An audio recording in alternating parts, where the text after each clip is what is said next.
Bonjour, bienvenue à votre émission de la Victoire de l'amour. J'espère que vous allez bien cette belle journée du mois de novembre. Aujourd'hui, une très, très belle émission. Je reçois avec beaucoup de joie Maribel Mayorga. Elle n'a que 33 ans. Elle est maman. Et vous allez voir, elle a un parcours tout à fait spécial. Elle a travaillé dans un film pour Walt Disney. Elle a joué dans L'Auberge du chien noir qu'on connaît, et dans Toute la vérité. Vous allez voir une femme de foi absolument extraordinaire. En chanson, l'unique Mario Pelcha avec sa si belle chanson « Aimer », le commentaire de l'Évangile avec Victor, qu'on aime tant, qui est de Paris, et également la chronique hebdomadaire avec le bon père Michel-Marie de Paris. Bienvenue à votre émission « La Victoire de l'amour ». Un seul geste de toi viendra mon secours.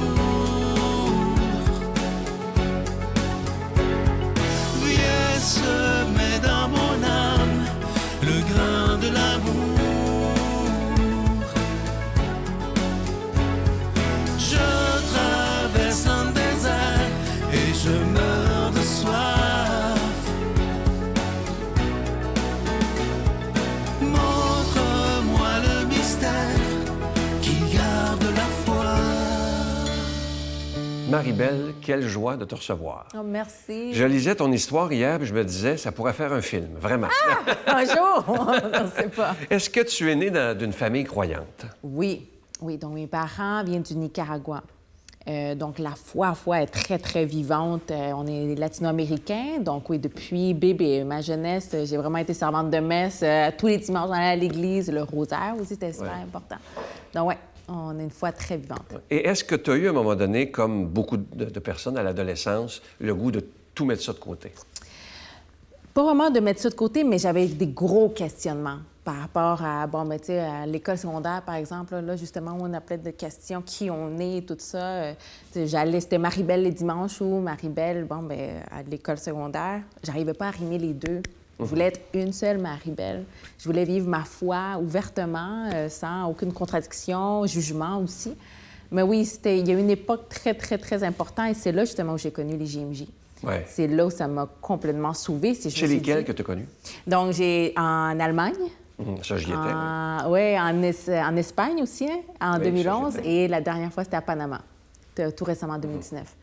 Donc, mais pour moi, ça a ouvert mes yeux complètement, les JMJ. C'est ça que ça m'a sauvée, parce que je me suis dit, aïe, OK, plein de monde, plein de jeunes comme moi sont ici pour vraiment louer Dieu.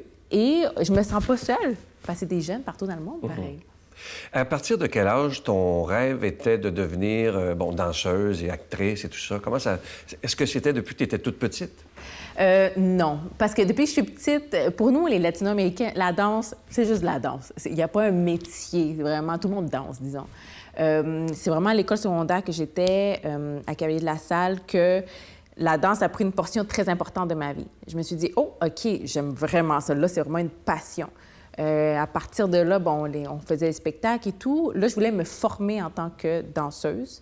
J'ai compris que ça pouvait être un métier. Rendue au cégep, là, j'ai connu une production, une école de danse que, justement, la chorégraphe et la productrice est aussi propriétaire de cette école-là de danse.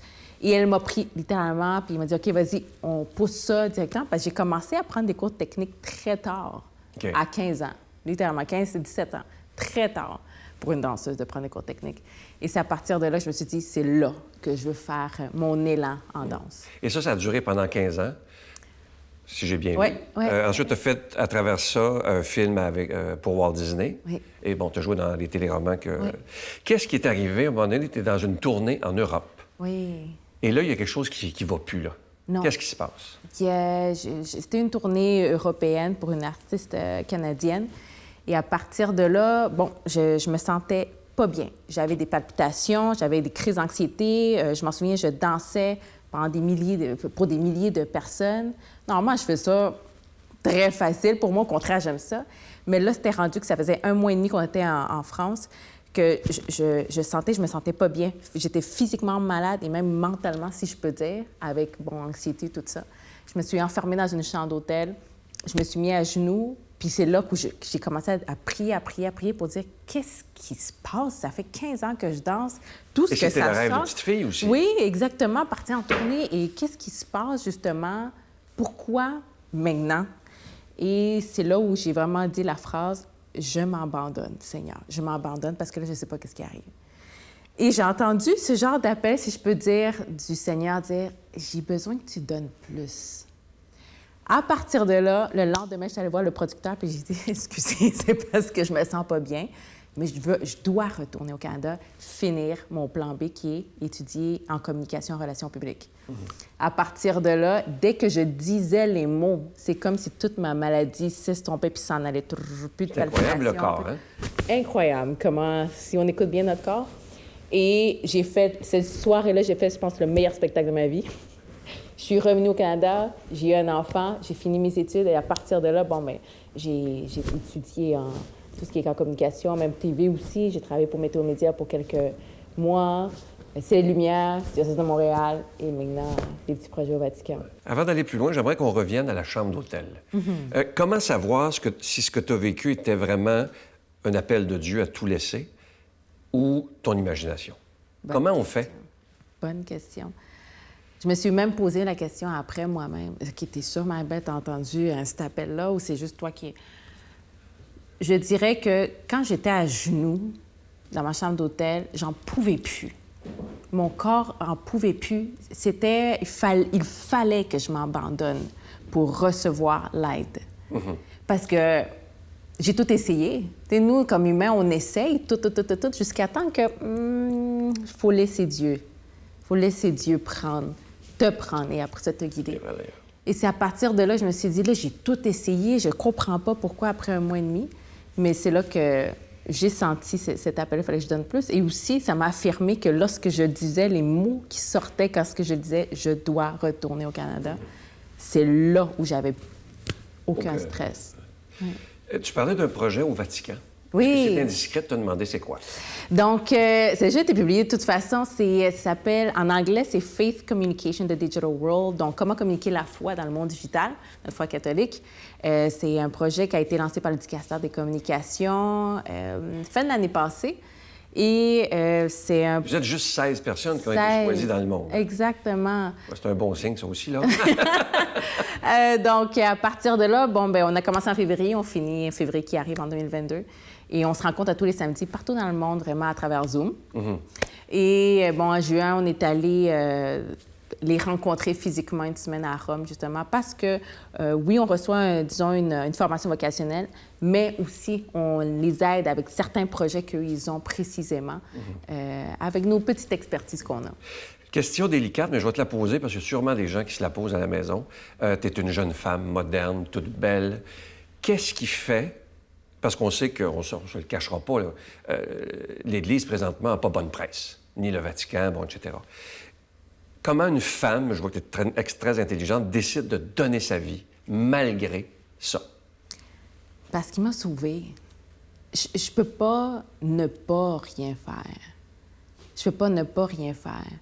Si mon but les témoignages que je donne, c'est qu'il y a quelqu'un qui peut se rejoindre plus à Dieu, pour moi, c'est je gagne. Parce que présentement, à l'Église, qu'est-ce qu'il y a besoin? C'est des gens, des jeunes, des adultes, d'aller plus vers Dieu pour aider son Église, qui, justement, en a tellement besoin. Est-ce que votre groupe, ça c'est un de mes rêves dans ma vie, là, va être de ceux qui vont un peu moderniser nos célébrations, c'est tellement important. Pour moi, il y a quelque chose qui manque. Et est-ce que vous allez faire ça aussi? Nous, notre groupe, on est vraiment plus focusé dans le monde digital. Et veut pas, on est des jeunes aussi, fin vingtaine, début trentaine et tout. Donc, on veut essayer d'apporter notre petit côté moderne, disons. Et on adore aussi comme quoi le dicastère de communication ont cette ouverture d'esprit. Ah oui? On travaille sur quelque chose, justement, pour le synode romain. Donc, on est vraiment, vraiment contents.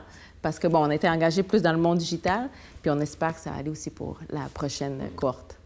Pour ceux qui nous écoutent et qui voudraient découvrir Dieu, ils savent pas comment. Ils sont déçus par l'Église, peut-être, peu importe. Qu'est-ce que tu aurais à dire à ces gens-là? Parce que venant de toi, ils vont te croire. Venant de moi, non, je suis qu'un simple être humain. Je dirais que c'est normal de se poser des questions. C'est totalement normal de se poser des questions. Mais de toujours aller plus loin que qu'est-ce qu'on voit supposons dans les télés, d'aller toujours plus loin, chercher les ressources, justement, d'aller dans les paroisses. Si vous ne connaissez pas des paroisses, allez vers des amis, allez vraiment chercher les bonnes ressources pour aller, après ça, avoir cette relation avec Jésus-Christ. Le but, c'est de jamais rester seul.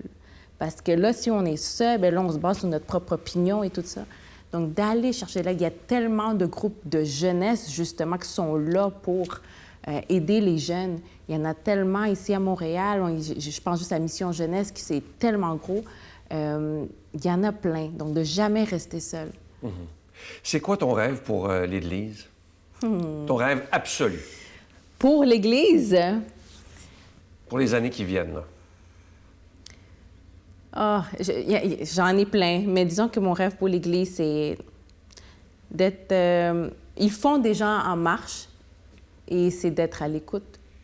C'est ça que le thème du synode, c'est vraiment d'être à l'écoute. Bon, pour une Église synodale, communion, participation, mission, mais c'est d'être à l'écoute. Je pense qu'à partir, si on est à l'écoute, on peut commencer vraiment à l'écoute, je dis, on peut commencer à régler des problèmes, que ce soit à l'interne ou à l'externe. Parce que pour tout dialogue, on a besoin d'une écoute. Puis c'est ça mon plus grand rêve, c'est que l'Église ait cet aspect de dialogue ouvert pour, à partir de là, grandir et de là, approcher plus de personnes dans le monde. C'est très rafraîchissant d'une jeune femme comme toi. Et quand je t'écoute et quand je lisais ma recherche hier, je me disais... Grâce à des gens comme toi, on n'a pas à être inquiet pour l'avenir de l'Église. Ça, c'est évident. Et je veux dire aux gens, ce que tu avais écrit dans ton journal intime, c'est tellement beau. Je veux utiliser mes dons pour ta gloire. Tu avais vraiment écrit ça? J'avais écrit ça. À Pendant 2 ans. Pendant 2 ans, j'avais... Ça fait pas longtemps, hein, ça fait peut-être il y a 5-6 ans. C'était quelque chose sans arrêt. J'écrivais pendant 2 ans dans mon journal intime. Et c'est à partir de là que... Tout a débuté. Magnifique. Voilà. Je t'offre une très, très belle chanson. Elle l'a choisie pour toi. Elle est interprétée par Mario Pelcha. C'est sur son nouvel album, qui est un album double. On la connaît tous, évidemment. C'est une reprise qu'il a fait Aimer, tout simplement.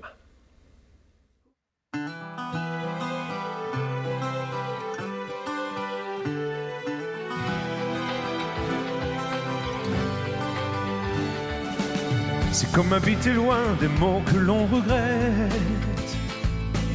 Être à l'abri soudain des bombes qui nous guettent. Cet impact divin, c'est comme une retraite. C'est jouer son destin quand le moment s'y prête. C'est briser l'odyssée d'un monde qui recule. C'est mettre pour jouer à l'heure les pendules. Un instant s'arrêter parce que le sang nous brûle. Et c'est équilibrer son cœur de funambule. Aimer, c'est la seule vérité. Aimer, c'est devenir meilleur et grandir. Aimer, c'est apprendre à écouter. Aimer, c'est reprendre plutôt que maudire.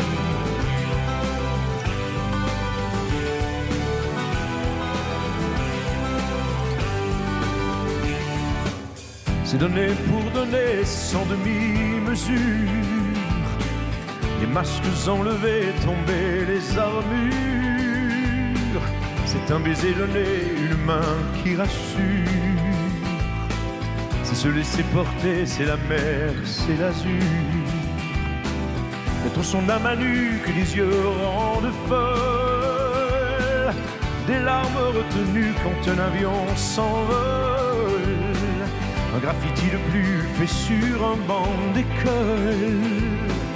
Et pour une inconnue, perdre la boussole. Aimer, c'est la seule vérité.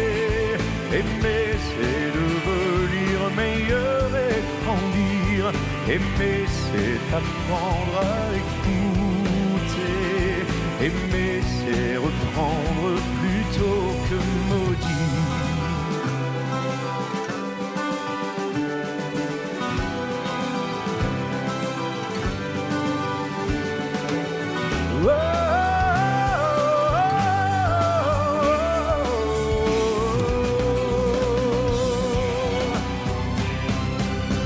C'est avoir dans le cœur un élan de jeunesse, un feu qui nous dévore l'aube de la tendresse. C'est oublier son sort, c'est un moment d'ivresse, c'est un enfant qui dort qu'une mère caresse. Et c'est une étincelle au fond de ton regard, ta voix qui me rappelle où s'en va mon histoire. C'est ma vie de rebelle que tu fais s'émouvoir, et c'est toi la plus belle dans toute ma mémoire. Aimer, c'est la seule vérité, aimer, c'est devenir meilleur et grandir. Aimer, c'est apprendre à écouter. Aimer, c'est reprendre plutôt que maudire. T'aimer, c'est ma seule vérité. T'aimer, c'est me rendre meilleur et te dire. T'aimer, c'est t'entendre et t'écouter. À jamais pour le meilleur et pour le pire.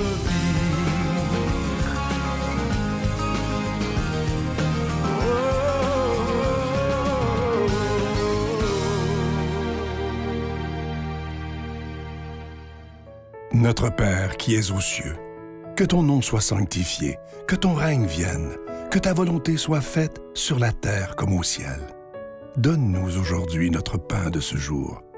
Pardonne-nous nos offenses, comme nous pardonnons aussi à ceux qui nous ont offensés. Et ne nous laisse pas entrer en tentation, mais délivre-nous du mal, car c'est à toi qu'appartiennent le règne, la puissance et la gloire pour les siècles des siècles. Amen. Je continuerai à croire, même si tout le monde perd espoir. Je continuerai à aimer, même si les autres parlent de haine. Je continuerai à construire, même si les autres détruisent. Je continuerai à parler de paix, même au milieu d'une guerre. Je dessinerai des sourires sur des visages en larmes et je tendrai les bras à ceux qui se sentent épuisés. Oui, je continuerai à croire.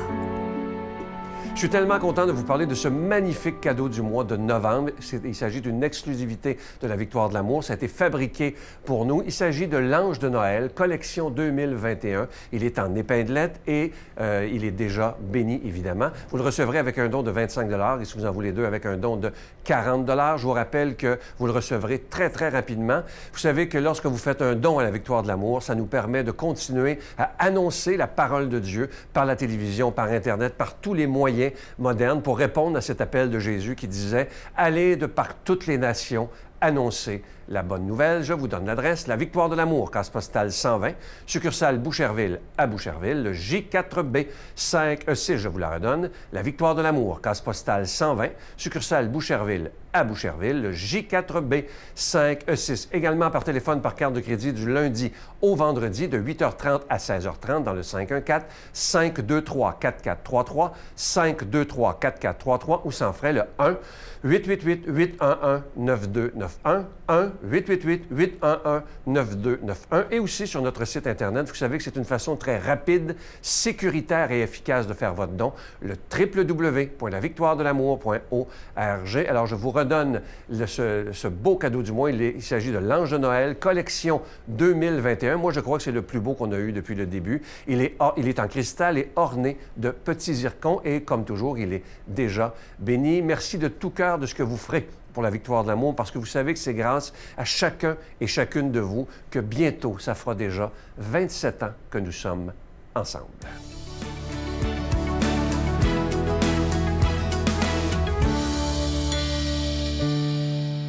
Voici une question délicate à laquelle je vais essayer de répondre. Adam et Ève ont-ils existé? En tout cas, la Bible l'affirme. Le livre de la Genèse nous raconte en effet le chef-d'œuvre de la création réalisé par Dieu et il nous la raconte, cette création, en utilisant un procédé stylistique digne de la plus haute poésie, de manière à ce que, avec nos gros sabots, on ne piétine pas ce qui doit demeurer un mystère. Que voulez-vous, tout ce que l'on cerne parfaitement ne nous réjouit plus. Et la création du monde nous échappera toujours. Et pour ma part, je suis porté à croire qu'elle a surgi dans un contexte miraculeux. La vie est un miracle. Déjà, ce que nous pouvons affirmer sans crainte de nous tromper, c'est que, vous serez d'accord avec moi, l'aventure humaine a bien connu un commencement. Aujourd'hui, l'évolution, telle que les préhistoriens la définissent, laisse aussi penser que l'Homo sapiens est le fruit d'une transformation progressive. Très bien, sans nier ce processus. Dernièrement, dans une émission de télévision d'une chaîne dite culturelle, j'entendais que la baleine descendait du loup. Bon, n'exagérons pas. Parfois, devant des affirmations pseudo-scientifiques, nous sommes d'une crédulité enfantine. Si les découvertes scientifiques sont précieuses, car elles portent en elles la capacité de rendre compte de la complexité du vivant, il ne faut pas pour autant, me semble-t-il, oublier que l'origine de la vie reste mystérieuse et qu'avant de prétendre la comprendre, il convient de la recevoir, de l'admirer et de rester petit devant elle. L'enseignement biblique fait état d'un couple initial à qui l'écrivain sacré donne des noms. Celui d'Adam, pour l'homme, c'est un prénom, comme vous le savez, qui signifie « terre rouge », peut-être pour indiquer à la fois son origine. Dieu modela l'homme avec de l'argile, c'est le geste du potier, afin de bien montrer qu'il en est l'artisan, mais aussi peut-être pour exprimer l'incandescence du cœur humain, créé pour aimer. Quant à Ève, son nom signifie la mère des vivants, et je l'appellerai de mon côté, si vous me le permettez, je l'appellerai bien volontiers l'engendreuse de l'avenir. Bref, il y eut des premiers, ça c'est sûr, des premiers chez les hommes, dont on ne retrouvera jamais les corps, qui procèdent de Dieu et d'où nous procédons. Voilà ce que nous pouvons garder en notre intelligence, avec la certitude de ne pas nous tromper. Maintenant, si leur nom ne vous plaît pas, vous pouvez en changer. Ils ne se vexeront pas. À bientôt. Mon Dieu, donnez-moi la sérénité d'accepter les choses que je ne peux changer, le courage de changer les choses que je peux et la sagesse d'en connaître la différence. Amen.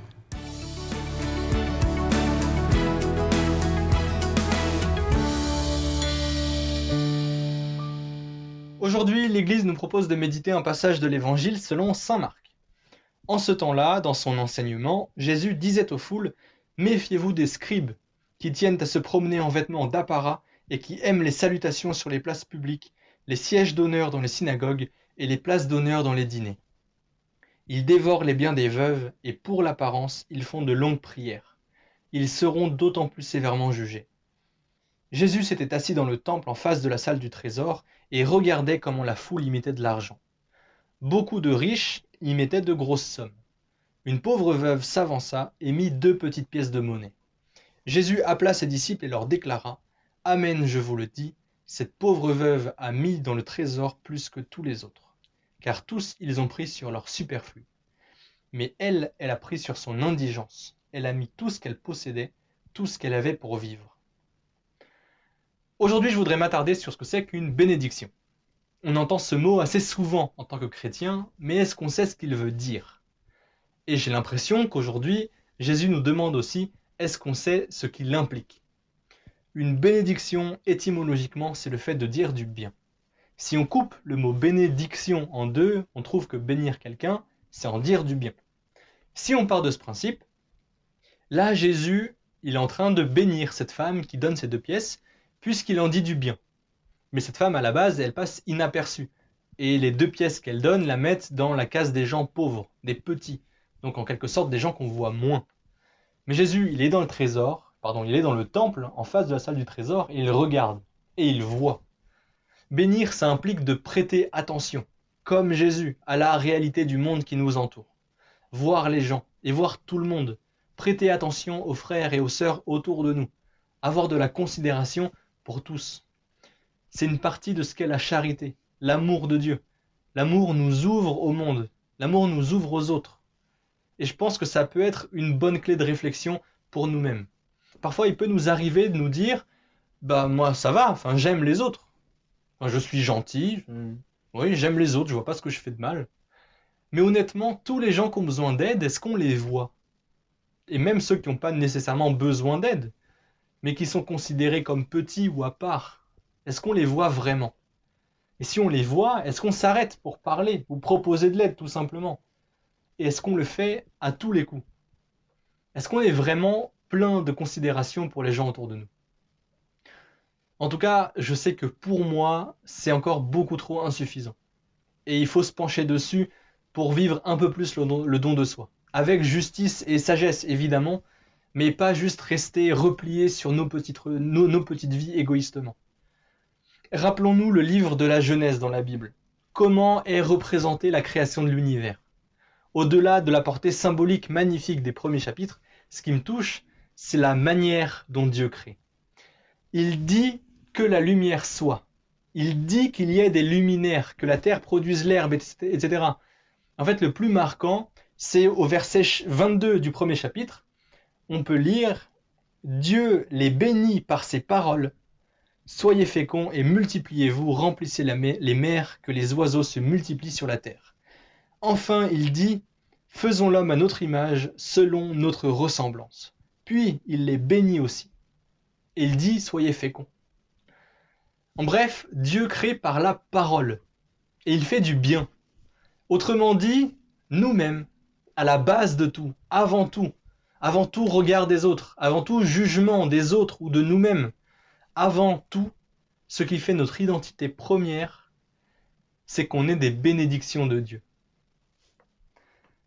On peut vraiment se sentir considéré en fait comme tel, agir comme tel. On peut nous-mêmes nous considérer comme tel, sans jamais oublier que notre voisin ou l'inconnu qui passe devant nous, c'est aussi une bénédiction de Dieu. Chaque personne a une valeur infinie. Et même si notre société diminue parfois la valeur de certains à ses propres yeux, nous, en tant que chrétiens, on ne peut pas se permettre d'oublier l'importance que ça revêt. En fait, il y a Dieu, cette personne infiniment grande, enfin Dieu, quoi. Et nous, on est créés par Dieu. C'est pas fou? La personne la plus proche de nous, la personne qui nous aime le plus, la personne qui nous aime tellement qu'elle nous crée, la personne qui nous crée libre et si complexe et magnifique, absolument unique, et qui nous aime tellement qu'elle nous veut parce qu'on est nous-mêmes, personnellement, juste pour nous-mêmes. En fait, il y a vraiment de quoi se sentir fier d'être un enfant de Dieu, d'être créé par lui. Et alors d'être en même temps émerveillé de la présence des personnes qu'on voit à côté ou en face de nous. Cette personne qui est à côté ou en face de nous, elle est aussi absolument unique et infiniment belle. Ne laissons jamais quoi que ce soit rabaisser qui que ce soit. Et ne laissons jamais notre regard biaisé, influencer négativement une attention qu'on pourrait porter à quelqu'un.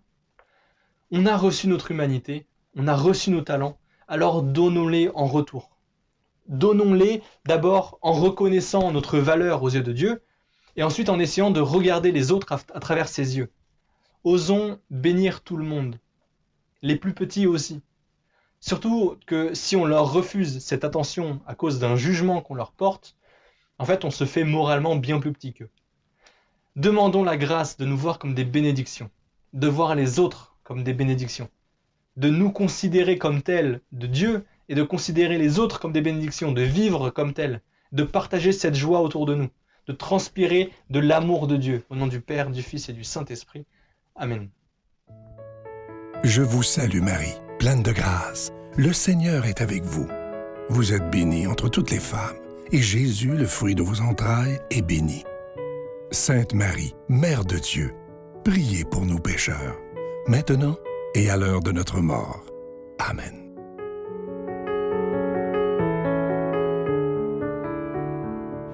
J'espère que cette émission vous a plu. Pour moi, je dois vous dire que c'est tellement rafraîchissant de voir une jeune femme si impliquée dans sa foi, si impliquée dans l'Église. Vous avez vu le jeune Victor, également 21 ans, qui donne sa vie pour le message de Jésus. Je trouve ça absolument extraordinaire. C'est pour cette raison que je n'ai aucun doute sur l'avenir de l'Église. Il y a des gens, des fois j'écoute la radio, des chroniqueurs qui disent « l'Église va mourir ». Oubliez ça. Avec cette belle jeunesse, elle est là pour l'éternité. Bonne journée. À demain. Bye.